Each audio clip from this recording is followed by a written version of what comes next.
महाराष्ट्रामध्ये 10,000पेक्षा जास्त अंशकालीन स्त्री परिचारिका आरोग्य उपकेंद्रामध्ये काम करतात. त्यांना जरी अंशकालीन म्हटलं जात असलं तरी ते 8 तासापेक्षा जास्त काम करतात ही वस्तुस्थिती आहे. दवाखान्याची स्वच्छता, पेशंटची स्वच्छता, कपडे धुणे, नर्सेसबरोबर दौऱ्यावर जाणे, रुग्ण आढळल्यास त्याची कल्पना नर्सेसला देणे, अशी अनेक कामे त्यांना करावी लागतात. या कर्मचाऱ्यांना फक्त 3,000 रुपये दरमहा मानधन मिळत होतं.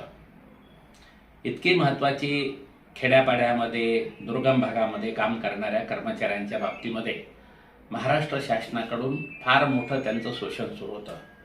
या संदर्भात स्त्री परिचार संघटनांनी सातत्याने संघर्ष केले, आंदोलन केले. मागील पावसाळ्यामध्ये 3 महिन्याचा संप केला आणि किमान वेतनाची मागणी केली, कायम करण्याची मागणी केली, परंतु सरकारने काही लक्ष नाही दिलं. त्यानंतरही ज्यावेळेला संप झाला त्यावेळेला आरोग्यमंत्र्यांनी त्यांच्या मानधनात 3,000 रुपये वाढ करू असं आश्वासन दिलं. वेळोवेळी पाठपुरावा केला तरी त्याबद्दलचा आदेश निघत नव्हता. पुन्हा शेवटी मार्क्सवादी कम्युनिस्ट पक्ष आणि सीटूच्या नेतृत्वामध्ये राजूर तालुका अकोले ते लोणी हा कामगारांचा लॉंग मार्च निघाला. त्यावेळेला परत आरोग्यमंत्र्यांची भेट झाली.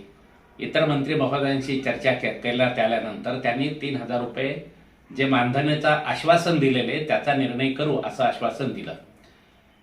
त्यालाही बरेच दिवस उलटून गेले, परंतु शेवटी आता 17 मार्चला 3,000 रुपये मानधन वाढवण्याचा निर्णय सरकारने निर्गमित केलेला आहे. त्यामुळे या कर्मचाऱ्यांना आता 6,000 रुपये मानधन मिळणार आहे. वस्तुतः 6,000 रुपये मानधन हे अत्यंत कमी आहे. 8 तासापेक्षा जास्त काम केल्यास महाराष्ट्रातल्या किमान वेतन कायद्यानुसार या कर्मचाऱ्यांना 16,800 रुपये वेतन मिळायला हवं. परंतु सरकारच कायदे पाळत नाही. सरकारच स्वतः केलेल्या कायद्याचं उल्लंघन करतं अशी वस्तुस्थिती आहे. आणि म्हणून या सर्व स्त्री परिचारांची मागणी आहे की त्यांना आरोग्य सेवेमध्ये कायम केलं पाहिजे, त्यांना वेतन श्रेणी लागू केली पाहिजे आणि तोपर्यंत किमान वेतन दराने वेतन दिलं पाहिजे, म्हणजे 16,800 रुपये वेतन दिलं पाहिजे, ही त्यांची मागणी आहे. आणि ह्या मागणी घेऊन त्यांचा संघर्ष सुरू आहे. CI2 या कर्मचाऱ्यांच्या पाठीशी खंबीरपणे उभी आहे. आज गेल्या अनेक वर्षापासून जे आश्वासन दिलं होतं ते आता सरकारने पूर्ण केलेलं आहे. थोडीशी अंशतः त्यांना न्याय मिळालेला आहे, परंतु लढाई खूप बाकी आहे.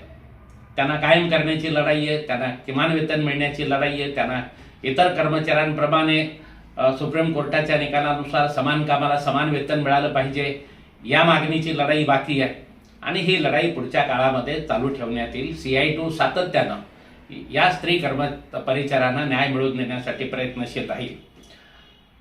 शेवटी जे काही मिळालंय ते संघर्षामुळे मिळालेलं आहे. पावसाळ्यामध्ये केलेला 3 महिन्याचा संप, त्यानंतर वेळोवेळी केलेली आंदोलनं, त्यानंतर राजूर आणि अकोले इथून निघालेला लॉंग मार्च, ह्या सगळ्या संघर्षाचा परिणाम म्हणून आपल्याला अंशतः न्याय मिळालेला आहे. सर्व स्त्री परिचार कर्मचाऱ्यांनी ज्यांनी आंदोलनामध्ये भाग घेतला त्या सर्वांचं मी सीटूच्या वतीनं अभिनंदन करतो. आणि एकजूट आणि संघर्ष याच मार्गावर चालून आपल्याला न्याय मिळेल असं त्यांना सांगू इच्छितो.